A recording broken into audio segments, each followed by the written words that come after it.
araw na po ito ay pupunta na naman po tayo sa aking work. So, binabaybay ko na po ang bandang Cabanatuan Road.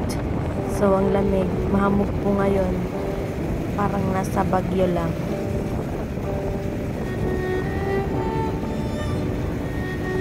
Malapit na po tayo sa pinagtatrabahuhan ko pong rice mill. Sa kasamang palad po na itapat po sa aming pinagtatrabahuhan ng mga LTO. Kaya yung motor po na gamit ko is pinarada ko po muna sa kabila pong rice mill na kadabi po namin. Kasi di pa po tayo restro. Pagdating ko po sa rice mill, so umikot po muna ako. Then may nagkakarga na pong mga pakyawan po dito na kinakarga po nila ay darak po.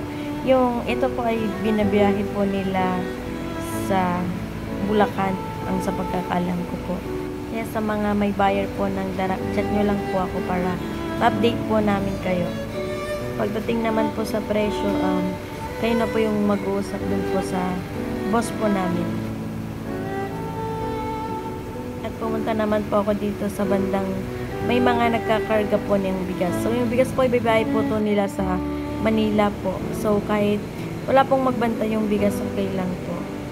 Kasi sa ibang rice mill talagang pinapabantayan po nila yung mga bigas pag magpapakarga po sila. At ito naman po yung mga deliver po namin na palay. So habang po sila yung nagkla-classify muna, nag-iikot po muna ako.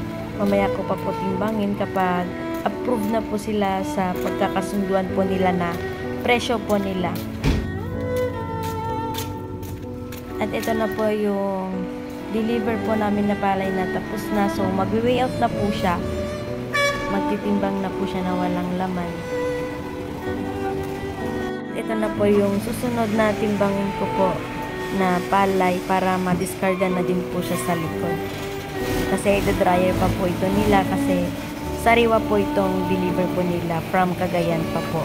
Mostly po kasi ang kinukuha po nilang palay is from Cagayan. Puro sariwa ata?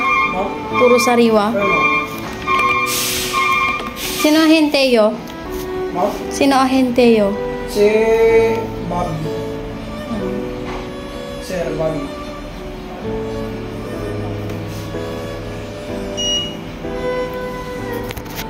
So after ko po matimbang po lahat ng deliver po namin na palay, is pupunta na po sila lahat sa likod sa dryer po. Doon po kasi nila didiskargahin lahat ng deliver po namin na sariwa. And so maghihintay na lang po ako dito. Yung matatapos po na madiskarga, i-weigh out ko po sila. After po sila ma-weigh out, ibibigay ko na po yung resibo at pupunta na po sila doon po sa boss para magpakwenta na po sila doon.